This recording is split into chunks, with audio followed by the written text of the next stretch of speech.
Well, like many of the youth who are here this morning, our youngest child, Sarah, was in the 3rd grade when she received a new Bible as a gift from the people of this congregation. And she was so thrilled about that gift. She was proud of it. She took it home with her, and after the church service and dinner, she sat in our living room, paging through this holy book, wondering about where she might start reading it and looking at the beautiful colored illustrations that were there, illustrations that were meant to bring these Bible stories to life for her. She still remembers, though, when she came across the illustration of today's gospel reading.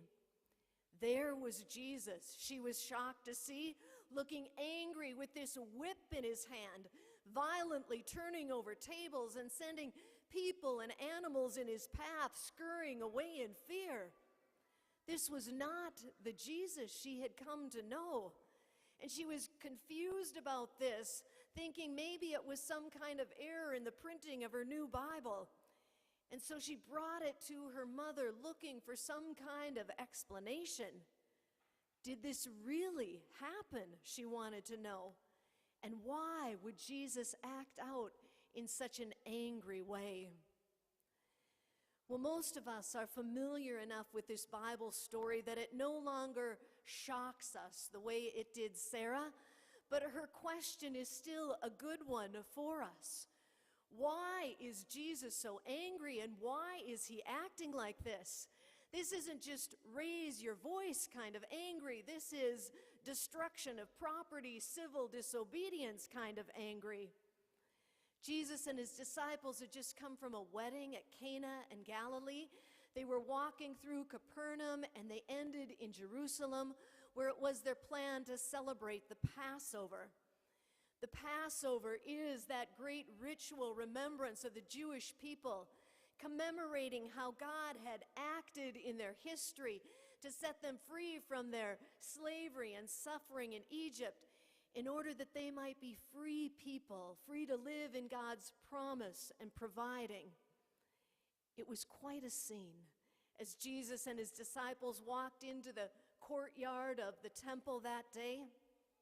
Can you imagine it? It looked something less like a place of worship and more like the marketplace. Cattle bellowing, sheep bleating, turtle doves cooing, people bartering so that they could get what they needed for their offerings and their sacrifices, and coins clanging as they fell into the temple treasury. Now, this is not simply a church bake sale or a Lenten fish fry that Jesus is objecting to here so furiously.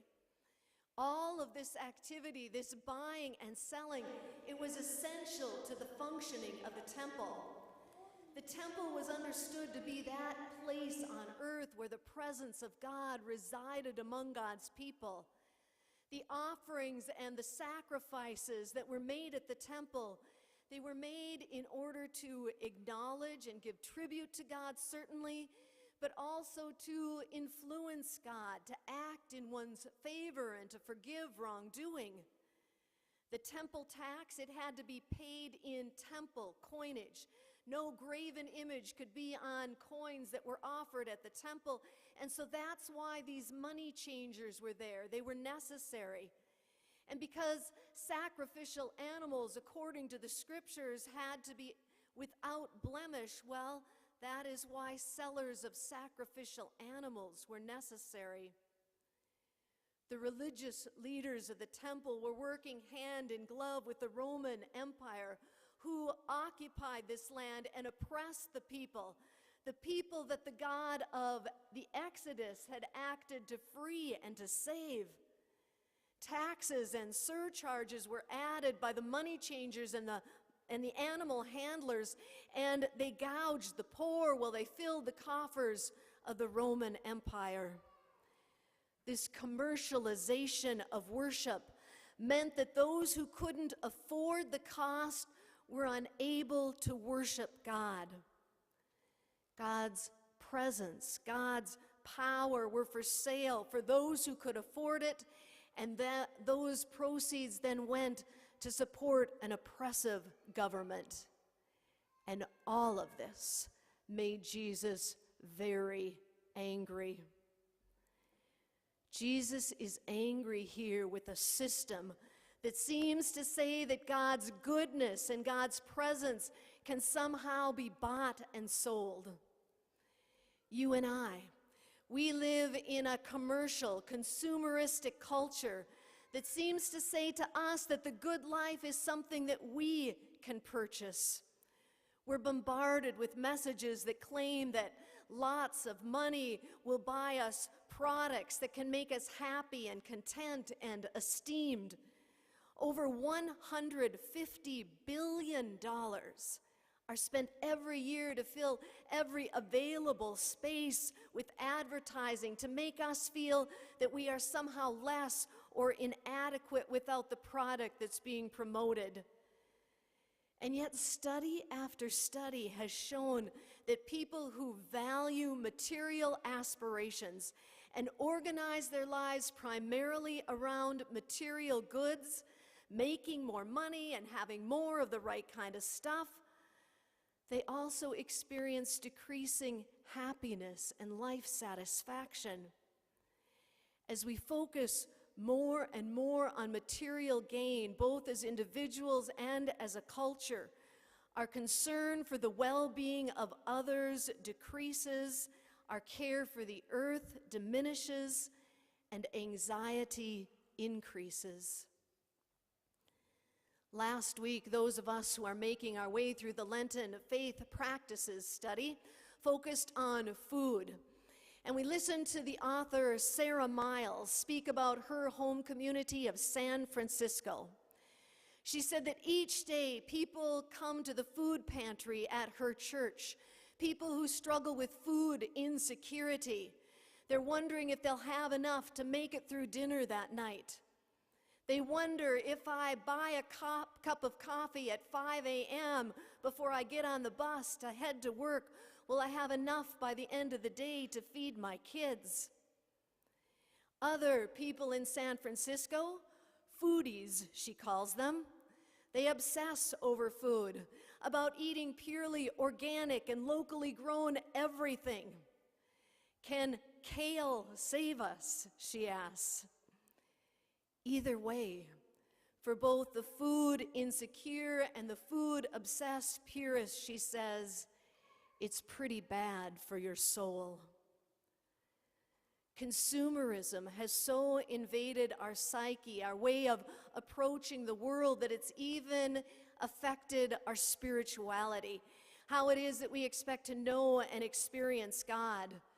People shop for churches that will meet their needs, expecting that the hour we invest in worship should be returned with something that has immediate benefit for my life. We want excellence on the stage of worship, a sermon with some good advice to help get us through the week, and music to my liking. We look at numbers as the only indicator of our success, and we see other churches as our competition. We speak little about discipleship, about attuning our lives to God's ways, about God's concern for the poor, welcoming the stranger, and about the power of commitment and life in community. Jesus knows that a consumer mentality cannot provide the abundance of life that God desires for us. And Jesus has come to usher in something new.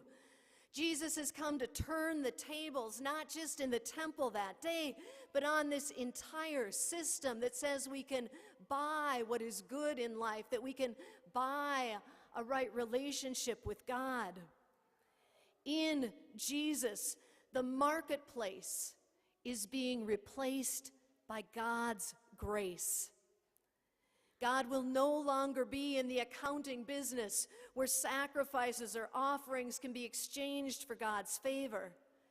And Jesus offers himself instead as the new temple.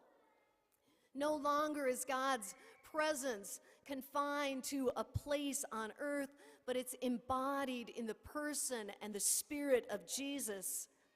And the love that's poured out in his life and death and resurrection is God present and freely given to all people. Jesus welcomed all.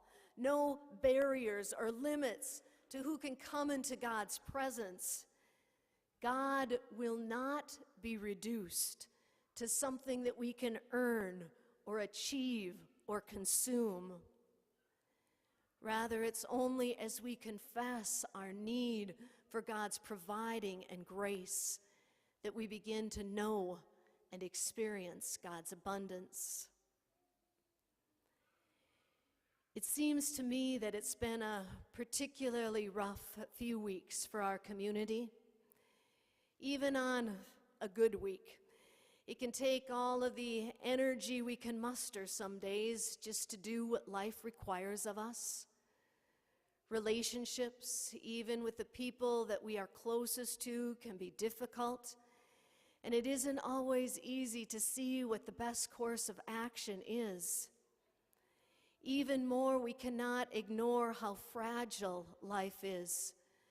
People we love with the whole of who we are get sick, they get injured. Death is around us. This week, 2 young fathers, Manny Hernandez, whose children attend United Day Nursery here, and Brian Barclay, who grew up in this congregation, they both died, each leaving 3 little children without their dads and a young wife without her husband. In the face of such fragility and sorrow in our lives and in the world, how do we live? The marketplace of consumerism, it tells us that the answer is to purchase or obtain whatever it is that might ease my fear or make me feel better or provide some measure of security for me and mine. And if the earth is wounded or someone goes to bed hungry tonight, well, that's just the cost of how we do business. But Jesus invites us to live in another way. He calls us to abandon the marketplace for the gift of God's grace. For the claim of the gospel is not what we can consume or acquire or provide for ourselves, but rather what God provides for us that's the ground of our hope. The Christian author Frederick Buechner said it like this: "Here is the world. Beautiful things and terrible things will happen. Do not be afraid." The number one thing that the marketplace depends on is our fear and insecurity. Jesus calls us out of fear to trust that in God there is ultimately everything that we need. Jesus calls us to trust in God, in God's grace and goodness, and then to share it generously with one another and with the world, knowing that there will be enough. And in this act, we open our hearts and our lives to things that truly satisfy. For in the abundant receiving, yes, and sharing also of God's grace and goodness, there is strength and joy and gratitude and new life. There is enough. Jesus came to turn the tables because God's goodness is for all. Amen.